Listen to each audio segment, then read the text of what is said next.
Selamat datang di segmen analisa. Kalau kita lihat dari kasus Vina dan juga Eki pada saat penetapan tersangka untuk Peggy Setiawan yang saat ini sedang mendekam dalam penjara dan masa tahanannya pun sudah kembali di-extend atau diperpanjang sampai 40 hari ke depan. Nah, ini kan salah satu peranannya dia dalam peristiwa Vina dan juga Eki. Dia itu peranannya yang ngebuka baju, bahkan melakukan hal-hal yang tidak pantas kepada Vina, korban di sini.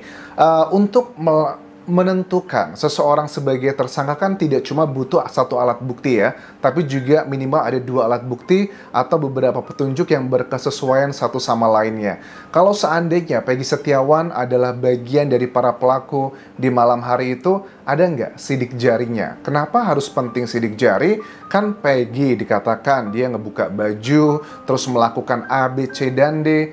Ditemukan tidak sidik jarinya, atau bahkan yang unik juga, nggak usah ngomongin Peggy deh yang sudah 8 tahun menjadi DPO dalam tanda kutip ya, dengan berbagai macam pro dan kontranya, karena kan dia baru dirilis DPO tersebut, 3 orang tersebut kan beberapa waktu terakhir pada saat filmnya viral. Bahkan rumah Peggy pun sebenarnya sudah dilakukan penggeledahan beberapa hari setelah kejadian Vina di tahun 2016 tersebut, dan tidak ada pemanggilan, pencarian. Ini kan cukup unik apa yang terjadi dari kasus ini. Kita kembali ke masalah ke-8 atau ke-7 terpidana sekarang yang masih menjalani hukuman.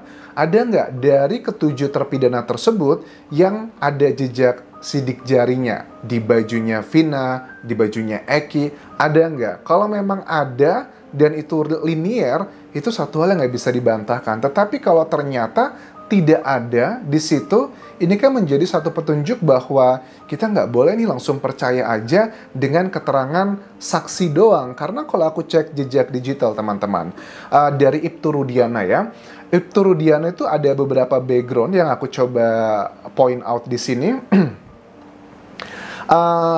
Pak Ibtu Rudiana, ini biar aku lengkap ya, bahwa kan sekarang jabatannya itu sebagai Kapolsek Kapetrakan Cirebon sejak April 2024 ini. Jadi di tanggal berapa itu? 29 Agustus 2016, 2 hari setelah kejadian tersebut, Rudiana ini mendatangi Polsek Talun. Oke, mendatangi Polsek Talun, melakukan investigasi, cek ABC dan D, dan ngerasa ini ada yang janggal. Ditambah lagi dengan keterangan kesurupannya Linda. Ada yang bilang, Linda itu katanya kesurupannya tanggal berapa itu?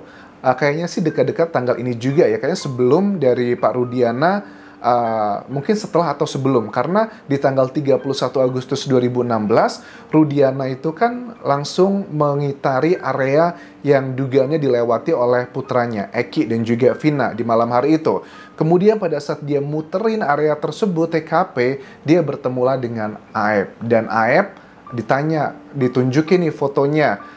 Aep, kamu lihat nggak foto motor ini yang dikejar-kejar atau hal aneh? Ya Aep kan bilang, iya saya lihat nih, jam 9-an malam waktu itu saya mau beli rokok, saya lihat motor ini dikejar-kejar sama berapa tuh, 4 atau 5 motor yang boncengan.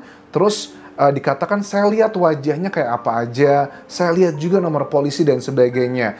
Nggak lama dari situ langsung deh 7 orang lainnya, 7 orang tersangka itu langsung dilakukan penangkapan. Kenapa 7 orang? Karena kan 1 orang, yakni adalah rival dia, itu kan sudah berada di dalam penjara itu sudah di tanggal 30 Agustus 2016 karena kasusnya adalah dia membawa senjata tajam, ngebawa kayak sejenis mungkin celurit atau samurai, kurang lebih seperti itu.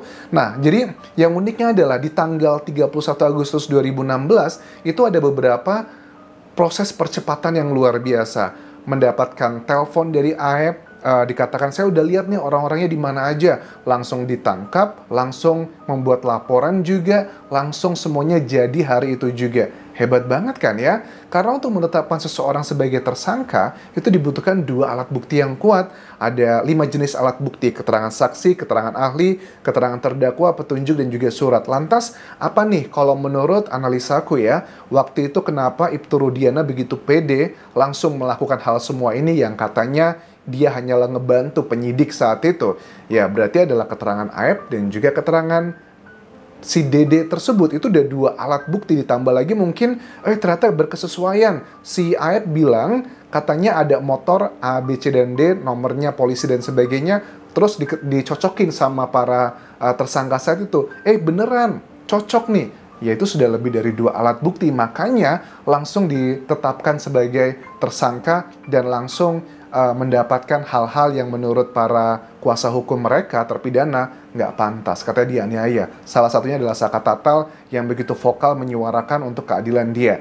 Tapi ada juga beberapa hal yang aku cek dari sejumlah media. TV One juga mengecek mengenai LHKPN, laporan harta kekayaan penyelenggara negara miliknya Ibtu Rudiana.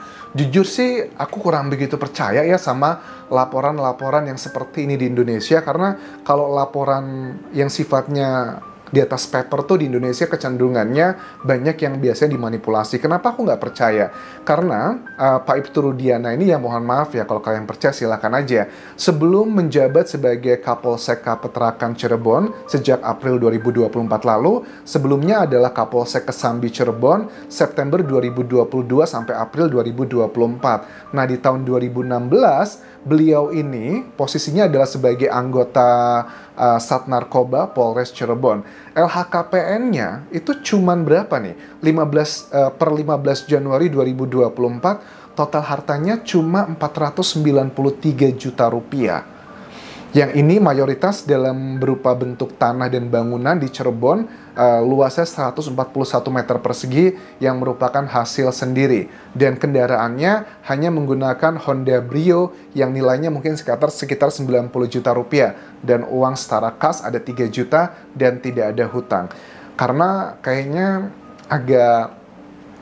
sih nggak mungkin lah kalau Pak Rudiana Kapolsek cuma punya harta segitu. I don't think so ya.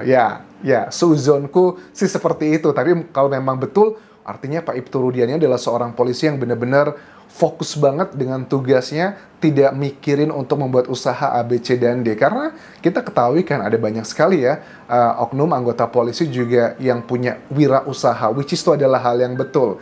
Ya, susah nih ngomongnya, tapi jujur hati kecilku kayaknya kurang percaya. Tapi kan harus ada alat bukti nih ya untuk mengatakan bahwa Pak Ibtu Rudiana tuh hartanya sudah puluhan miliar. Mungkin aja bisa mengarah ke sana, tapi di LHKPN cuma segitu doang. Karena kan kasus-kasus seperti ini kita cek aja para koruptor gitu kan ya. Para koruptor yang ya cek aja lah harta mereka cuma puluhan miliar, tapi korupsinya ratusan miliar. Lantas uang korupsinya itu kemana? Ya, you know what I mean gitu teman-teman. Ini adalah bagian juga yang unik karena di tahun 2016 tersebut beliau ini kan anggota Sat Narkoba Polres Cirebon. Ada beberapa sumber-sumber nih yang bilang bahwa kayak ya TikToker siapa Ibu Widya ya namanya ya. Itu kan bilang ada dugaan ada aksi balas dendam misalnya karena di tahun tersebut ada penangkapan bandar yang ada ratusan kilogram sabu, nilainya itu bisa sampai puluhan miliar. Terus katanya ada yang diselundupkan, bahkan ada anggota polisi juga yang terdeteksi mengkonsumsi barang haram tersebut. Ada yang menduga bahwa ini adalah kayak balas dendam dari oknum-oknum tersebut kepada Ibtu Rudiana. Itu yang pertama. Yang kedua, karena ada pembagian yang katanya dugaannya itu nggak adil dari barang penangkapan tersebut. Nah, makanya bagi sebagian orang nih, netizen kan yang curiga bahwa apa jangan-jangan kalau kasus Vina dan Eki terbongkar, alasannya adalah gara-gara hal tersebut, waduh nanti bisa merembet kemana-mana. Kalau 8 tahun lalu, itu kan sudah pasti banyak yang orang-orangnya sudah berbintang. Bintang di sini maksudnya bukan jenderal ya, tapi lebih punya posisi yang tinggi lah sekarang. Kalau Pak Rudiana aja dulu sebagai anggota Sat Narkoba, sekarang sudah menjadi Kapolres. Bagaimana dengan kepala kasatnya gitu saat itu? Apakah jabatannya udah tinggi banget? Itu kan satu hal yang menjadi pertanyaan netizen, apakah ini mengarah ke situ atau tidak? Dan aku yakin sih, kalau memang ada potensi mengarah ke sana, dengan keviralan yang terjadi saat ini, pasti akan dibongkar semuanya teman-teman. Nah, terkait dengan Rama, ini adalah anak ex-Bupati Cirebon. Jadi, bapaknya Rama ini dulu Bupati Cirebon.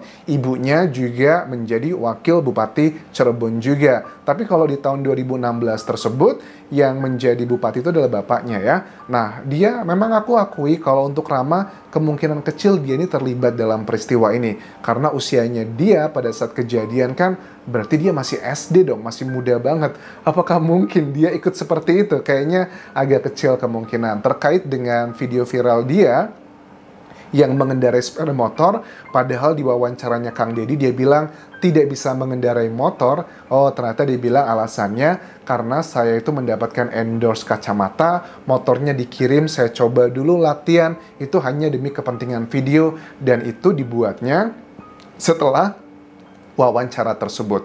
Ya, aku rasa sih nggak masalah ya Rama ya, karena kan Rama ngerasa sudah difitnah, jadi kayaknya Rama ini memanfaatkan aja lah. Udahlah, daripada aku difitnah doang, mendingan aku manfaatkan keviralan ini. Ya, aku juga mencoba karir begitu, menerima endorsement, mungkin aja mengarah ke sana, karena juga ibunya kan akan mencalonkan diri kembali menjadi Bupati Cirebon pada tahun 2024 ini di bulan November. Ya, salah satu hal yang menurut aku baik bagi mereka, dengan adanya publisitas, masyarakat itu melihat mereka, ya menurut aku promosi yang baik banget ya.